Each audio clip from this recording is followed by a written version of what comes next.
Over the past year, on numerous occasions, we've been introduced to characters which represent the 7 elements corresponding to the 7 archons. While vision holders in Teyvat are seen as a statistical rarity, for us as players, these elements are considered normal, with a possible exception granted to Dendro due to its near-complete absence since release. But what if there are hidden elements Celestia doesn't allow the archons to speak of, and don't want the people of Teyvat to receive? And what if I told you that we've already seen them on multiple occasions, granted to special individuals whose ambition is representative of overwhelmingly negative or positive energy? But first, I'm currently striving to reach 100,000 subscribers. If you're a returning viewer, or if you're new to the channel, please consider hitting that like button and subscribing to help the channel reach 100,000 subscribers by the end of 2021. Now, on to the video. Chekhov's gun.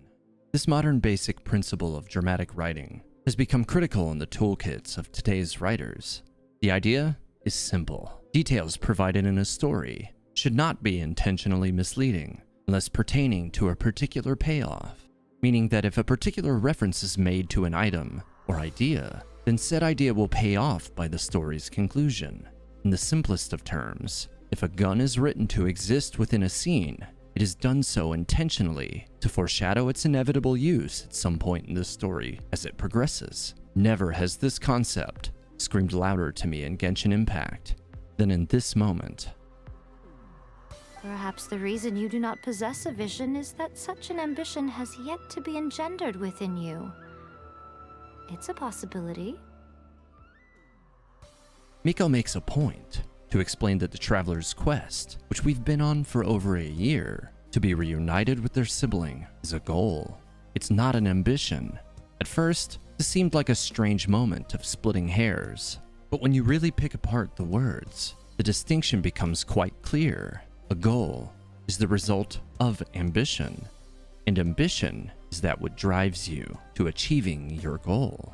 The principle of Chekhov's gun is on full display as Miko introduces the idea that the reason our traveler may not have a vision in this world is simply because they've not realized their true ambition.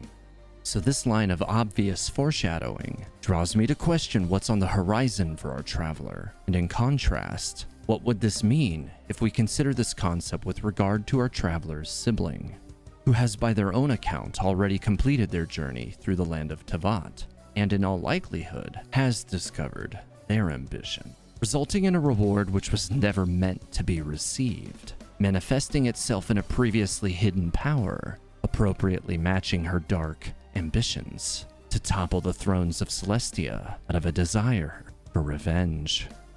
To explain how this might be possible, we must remember that Ether and possibly Lumine display a specific trait that other humans in Teyvat appear not to share. That is the ability to resonate with an element without the physical presence of a vision.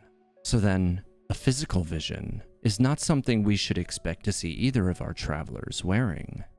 We also learned recently from one of the Raiden Shogun's voice lines that visions are not gifted to the Allegenes of Teyvat actively by the 7 archons.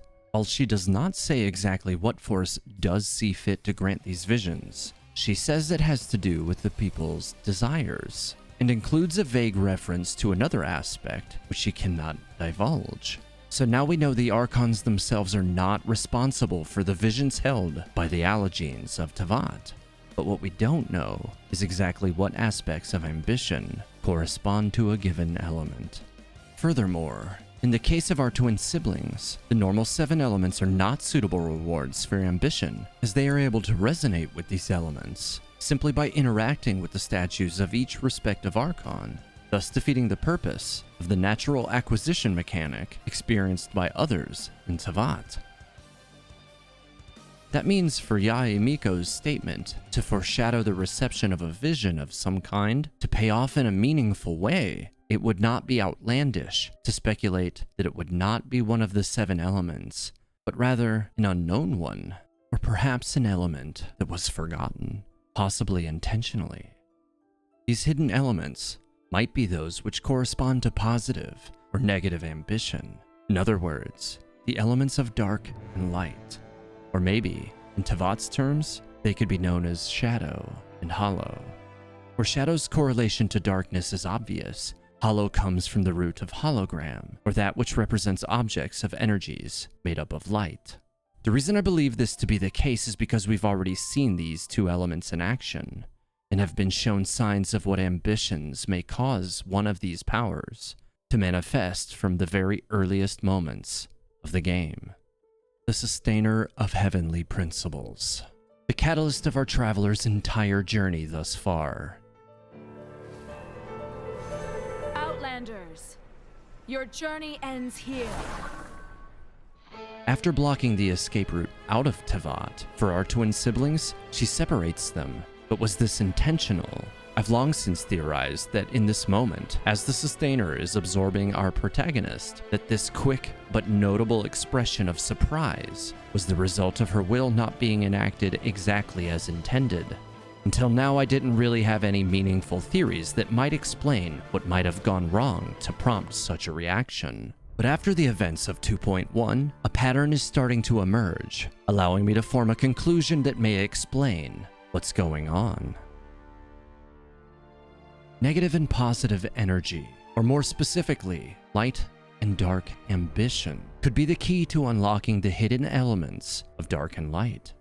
Here, in the recent scene with Scaramouche, we see our protagonist become visibly enraged as the Harbinger provokes an emotional response, showing no remorse for the Fatui's actions with regard to the delusions and their impact on the soldiers of Watatsumi Island. The Balladeer further turns the traveler's screws, mentioning Tepe, the energy in the room, which given the presence of the Crystal Morrow, corresponds to the Tatarigami, the remnant wrath of a long-defeated deity, whose own final ambition drove them to attempt to destroy Inazuma. The energy flows forth, producing a rather peculiar reaction upon Ether. As his anger rises, a purple energy bursts from within, and the traveler begins to experience disorientation. The Balladeer claims that the traveler's anger is feeding the wrath of the gods, or Abashi's wrath. In fact, he encourages Aether to embrace the anger, as if knowingly attempting to awaken something within him. Perhaps the negative energy within our traveler is giving rise to the hidden power of dark ambition, brought on by a desire for revenge for Tepe. This isn't even the only time we have seen a rise in negative energy from our own traveler, although it was certainly the most obvious. We possibly see it again in Tenshukaku. The duel between our traveler and Signora was entirely sparked by our traveler's temper rising once again, desiring revenge for Venti, for Lila, and for the people of Inazuma, who've been harmed or killed by delusions. A challenge before the throne is issued to Signora, but the battle itself isn't where the negative energy actually culminates in a visible form, but rather after its conclusion. The Raiden Shogun executes Signora and allows our traveler to leave Tenshukaku Palace. In our hero's haste to end Signora's boasting, they had knowingly created a scenario which led to the death of Signora.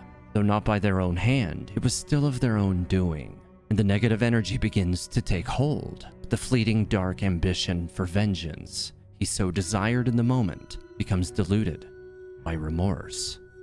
Our hero is not a killer, and even Signora, though asking not for pity, receives it nonetheless. Paimon describes the air afterwards as suffocating and attributes it to the Shogun's power. But Ether remains silent, as the negative energy resulting from fulfilled vengeance combats the conscience of our hero, bringing about severe pain and disorientation once again. The positive energy fighting the negative energy, light or dark, good or evil. The traveler's internal resonance with the elements of Teyvat may have become entangled with conflicting ambition. So, as previously discussed, Miko stated that the traveler reuniting with their sibling is only a goal. It's not an ambition. Ambition represents the manner in which the goal is achieved. Was the truth of the traveler's desire a dark ambition to kill Signora? Or was it a nobler ambition to spare the innocence of Teyvat from further harm brought on by Signora's will? Even Ether doesn't appear to know. But the scene may have played out very differently. If the Harbinger had actually been slain by the Traveler himself, darker ambition may have won the day, if that had been the case. Aether continues to wander the courtyard, but the hazy disorientation doesn't fade until the Traveler is at last reminded of who he was fighting for. Kazuha stands down the Misono Hitotachi that was intended to end our hero, an act he accomplishes with the strength of the pure positive ambition to stand down the ancient sword art passed down by his lost friend, a power which fades the moment the ambition becomes fulfilled. Then the resistance charges up the stairway in a senseless attempt to take down the shogun. Hopelessly outmatched, their sacrifice is pure. They'll fight to the last to spare Inazuma from continued suffering. As this occurs, positive energy overrides the dark ambitions within Aether as he reaffirms his ambition is indeed to aid the resistance rather than seek revenge. The equally positive ambitions of the people of Inazuma then begin to resonate within the visions inlaid upon the statue of the omnipresent god in much the same way as Kazuha's friend's vision had just done. This prompting a moment of selflessness from our traveler to protect the soldiers from an almost certain death.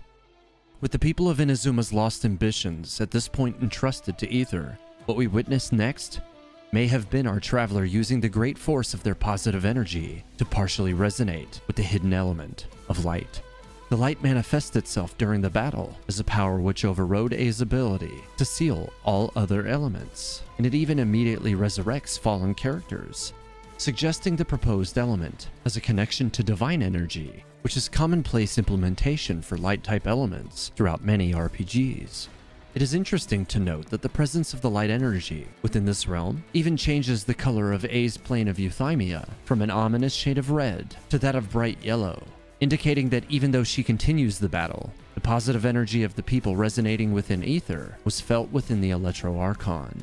A could feel the strength and intent of her people's ambition, although stubbornly A believes eternity is still the only way forward. Her smile in this moment could be interpreted as a visual representation of her pride, like a proud parent watching their child grow, becoming strong on their own.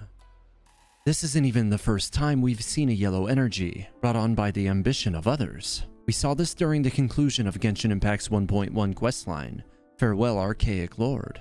There, the collective energy given by the Adepti of Liyue resonates with the Traveler. This energy starts first as blue, but the moment it is passed on to the Traveler, it triggers a reaction, which changes it to a rich shade of yellow. While this could be Geo energy, given that they are within the nation of Liyue, and there seems to be rocks floating within said energy, and not to mention the fact that the Traveler was actively resonating with Geo at the time, but the stones to appear to be rising upward from the ground, possibly explaining them away as chunks of the surface beginning to crumble beneath their feet as their energy builds up. Now, with several instances of potential light and dark energy resonance shown to us by our own Traveler, you might be wondering what that means for our sibling. Lamine told us that she had already completed her journey through Teyvat, and we know that her ambitions today drive her towards the goal of toppling the thrones of Celestia. If this is a dark ambition brought on by a desire for revenge, that may explain why they manifest in the dark powers, which she uses when we encounter her in 1.4's We Will Be Reunited questline. There, she summons a dark energy which empowers her blade. This dark energy also appears to emanate from the Animo statue of the Seven, and it is used by an Abyss Herald to spawn the portal they used to escape. But with all that said, we don't know what exactly might have caused Lumine to walk the dark path. But what we do know is that whatever motivates her, it was so important that she would forsake a proper opportunity to reunite with her brother after 500 years. While heavily speculative, I believe I may now be able to explain what resulted in her dark powers if we go back to where the theory began. Lumine was the first absorbed by the Sustainer's energy. When she awoke, she found the human nation of Conria in ruin. The surviving people of Conria transformed into monsters. The atmosphere of suffering loss was palpable to her. It's possible then that she was overcome by anger as the dark ambition for vengeance existing within the twisted forms of the monsters were passed on to her, much in the same way the people of Inazuma's positive ambitions were passed on to her brother. And so today, she carries their negative energy. Her her body a willing vessel for their dark ambition of vengeance, unlocking the hidden dark element.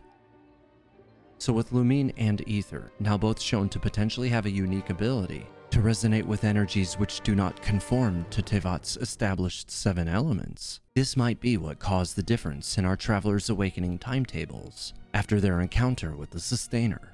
Aether, after witnessing his sister taken by the Sustainer's power, strikes out using an ability we hadn't seen used in the fight previously, his weapon overflowing with yellow energy. Perhaps this was just the Traveler's natural ability on display, but if that were the case, why would Aether and Lumine not lead with such an ability to rise their chances of defeating an unknown god? Maybe it's not a natural power for our travelers. And then it's a possibility it was generated by Aether's ambition. His sister was in danger, and he strikes out not from a place of anger, but rather a simple desire to bring her back. This was even represented as Aether cried out for Lumine's return, whilst being absorbed himself. What was happening to him was not important. Lumine was all that mattered. Ultimately, we know that the attack was in vain, and the Sustainer appears to wield a power which allows her to absorb the massive energy explosion, or possibly even rewind time, such that she was unaffected by the modest display of the hidden element of light when provoked by the ambition of only a single individual. But what if what it did achieve was the alteration of her sealing magic in such a way that our traveler would not be banished back to the lands of Teyvat to fend for himself amongst the cataclysm, but rather leaving him sealed in a sleep for 500 years, awakening at a time where the light within him would be needed to overcome something much more sinister. The Sustainer's expression, as I showed earlier, for just a split second as her power is released, is that of surprise. So then, was this something that was perceived by the Sustainer actively, causing her to knowingly separate the siblings for a greater purpose? Or was it something which simply caught her off guard, and thus had no control over? Potentially a theory for another time. Forgotten, hidden elements. Positive and negative energy, representative of light and dark. The eternal struggle between good and evil. We know now that the visions granted to the people of Teyvat are not gifts given by the will of the Archons. They're gifted as a result of the benefactor's ambition, coupled with a factor we as of yet do not understand. The Archons of Teyvat with their gnosis may simply be siphons of elemental energy, which help to ensure that the people's ambitions result in visions of the known 7 elements. But despite that potential mechanic, or whatever systems exist that reward the expected 7 elements, the hidden elements, representing the forces of light and dark, have their own ambition, and our traveler's unique ability to resonate with the elements of Teyvat make them the perfect vessel of those ambitions. What do you think of the possibility that the elements which represent light and dark may exist in Teyvat, and may already be fighting for resonance within our traveler and their sibling? I'd love to hear about it in the comments below. If you enjoyed the video, be sure to leave a like, subscribe, and don't forget to click the bell icon so that you're notified when my next video goes live. Thanks for watching Teyvat Historia. May the 7 guide you, travelers.